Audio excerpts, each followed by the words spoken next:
ദാണ്ട ഈ വീട് കണ്ടോ. ഇത് എന്നാണ് ഉച്ചയ്ക്കൂടെ എത്ര പേര് താമസിക്കുന്ന വീടെന്നറിയോ? ഈ വീടിൻ്റെയൊക്കെ അവസ്ഥ ഒന്ന് ആലോചിച്ച് നോക്കിയാൽ എപ്പോഴാണ് ഇടിഞ്ഞ് തലയിൽ കൂടെ വീഴുന്നതെന്ന് ദൈവത്തിന് അറിയാം. ഇവിടെ ഭയങ്കര വികസനം എന്നാണ് പറയുന്നത് മുല്ലശ്ശേരിയിൽ. നിങ്ങൾ നോക്കണം, ഈ റോഡ് നോക്കണം, ഈ റോഡിന്റെ അവസ്ഥ എന്താണെന്നൊന്ന് നോക്ക്. വേറൊന്നുമല്ല, ഇതാ ഇനിയുണ്ട്. ഇതാ ഈ വീട് കണ്ടോ. ഈ വീട് ആ വച്ച സമയത്ത് ആ പച്ച കട്ട ഇതുവരെ മാറിയിട്ടില്ല. ഏതെങ്കിലും ഒരു സ്ഥലത്ത് ഇമാതിരി ഉള്ള വീടുകൾ ഉണ്ടോയെന്ന് നിങ്ങൾ ചെക്ക് ചെയ്യണം. എന്താണ്ടേ ഈ വീട് കണ്ടോ. എപ്പോഴിടിഞ്ഞ് വീഴുമെന്ന് ചോദിച്ചാൽ അറിയത്തില്ല. ഇവിടെ ഭയങ്കര വികസനം എന്നാണ് പറയുന്നത്, എന്താണെന്ന് അറിഞ്ഞൂടെ. അതാണ്ടേ പിന്നെ അതാ ഈ പൈപ്പ് ലൈൻ നോക്കൂ. എത്ര കുടുംബങ്ങൾ കുടിക്കാനായിട്ട് ഒരു ഇതിൽ നിന്ന് തന്നെ എത്ര കണക്ഷൻ പോയിട്ടുണ്ടെന്ന് ദൈവത്തിന് അറിയാം. ആരൊക്കെ വെള്ളം എടുക്കുന്നതെന്ന് അറിയത്തില്ല. പിന്നെ ഉള്ളതെന്ന് പറഞ്ഞാൽ വരണം ഇനിയുണ്ട്.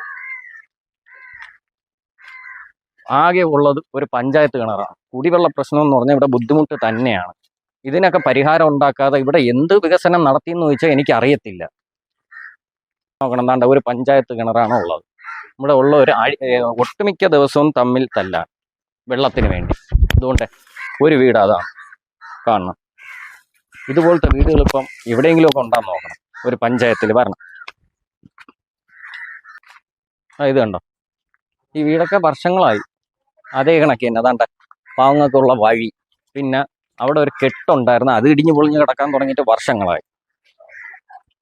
പിന്നെ ഉള്ളതാണ്ട ഈ പോകുന്ന ഇടവഴികളാണ് കംപ്ലീറ്റ്. എന്തെങ്കിലും ഒരു വികസനം ഉണ്ടെങ്കിൽ അതിനുള്ള സംവിധാനം ഇവിടെ ഇല്ല.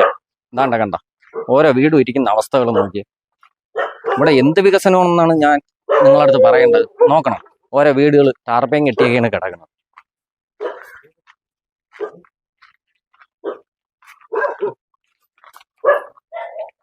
ഈ വഴി കണ്ടോ, വയസ്സായ ഒരാളിനെ ആശുപത്രി കൊണ്ടുപോകണമെങ്കിൽ, താഴെയുള്ള ഒരാളിനെ കൊണ്ടുപോകണമെങ്കിൽ എടുത്തുകൊണ്ട് പോവേണ്ട ഗതികേടാണ്. ഒരു ബൈക്ക് പോലും പോകാൻ പറ്റാത്ത സാഹചര്യത്തിലാണ് ഇവിടെ ഉള്ളത്. ഒന്നങ്ങോട്ടോ ഇങ്ങോട്ടോ ആയിപ്പോയാൽ മറിഞ്ഞ് അപ്പുറത്തോ ഇപ്പുറത്തോ വീഴും. ഒരാളാണ്, ഒരു മനുഷ്യനാണ്. ഇവിടെ മെമ്പർ വന്ന് എന്താണ്, രാജപ്പൻ എന്നാണ് പേര്. പുള്ളിക്കാരന് വയ്യ. ഇതുവരെ ഹോസ്പിറ്റൽ ചെലവ് വല്ലതും പഞ്ചായത്തിൽ നിന്ന് വല്ലതും കിട്ടുന്നുണ്ടോ? ഹോസ്പിറ്റൽ ചെലവ് വല്ലതും കിട്ടുന്നുണ്ടോ? ആരാണ് വരുന്നത്? പെൻഷൻ അല്ല അതല്ല മാമ, അല്ലാതെ ചികിത്സാ സഹായമായിട്ട് എന്തെങ്കിലും കിട്ടുന്നുണ്ടോ? ഇല്ല. ഇതൊക്കെയാണ് അവസ്ഥ. എന്നിട്ട് പറയുന്നത് ഭയങ്കര വികസനം എന്നാണ് പറയണത്. ഇനിയുണ്ട് പറഞ്ഞു. അതാണ്ട് ഇതൊക്കെയാണ് ഇവിടുത്തെ വഴികൾ. ആരെങ്കിലും ഒന്ന് അങ്ങോട്ടോ ഇങ്ങോട്ടോ ആയിപ്പോയാ വീണപ്പോഴേ. ഭയങ്കരപ്പെട്ട വികസനം എന്നൊക്കെ പറയുന്ന സ്ഥലങ്ങളാണ്. ഈ വീട് കണ്ടോ. എന്തെങ്കിലും ആനുകൂല്യങ്ങൾ വല്ലതും കിട്ടുന്നുണ്ടോ എന്ന് നിങ്ങൾ തന്നെ നോക്ക്. ഈ വീട്ടിന്റെ അവസ്ഥ ഒന്ന് ആലോചിച്ച് നോക്ക്. പഞ്ചായത്തിൽ എത്ര തവണ എഴുതി കൊടുത്തതെന്നറിയോ? ഇവിടെ ഇന്നേ വരെ ഒരു ഇതും കിട്ടിയിട്ടില്ല വീടുകൾക്ക്. പിന്നെ ഉള്ളത് വരണം, അടുത്തുണ്ട്.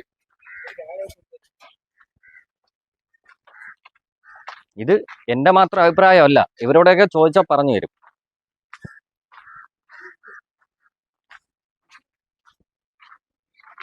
ദാണ്ട ഈ വീട് കണ്ടോ. ഇത് എന്നാണ് ഉച്ചയ്ക്കൂടെ എത്ര പേര് താമസിക്കുന്ന വീടെന്നറിയോ? ഈ വീടിൻ്റെയൊക്കെ അവസ്ഥ ഒന്ന് ആലോചിച്ച് നോക്കിയാൽ എപ്പോഴാണ് ഇടിഞ്ഞ് തലയിൽ കൂടെ വീഴുന്നതെന്ന് ദൈവത്തിന് അറിയാം. ഇവിടെ ഭയങ്കര വികസനം എന്നാണ് പറയുന്നത് മുല്ലശ്ശേരിയിൽ. ഒരു ഹൈമാക്സ് ലൈറ്റ് കൊണ്ടുവച്ചു, അത് MLA വി ശശിയുടെ വികസന ഫണ്ടിൽ നിന്നാണ് കൊടുത്തേക്കുന്നത്. പിന്നെ ഈ മെമ്പർ ഇവിടെ എന്താണ് ചെയ്തതെന്ന് വെച്ചാൽ അറിയത്തില്ല.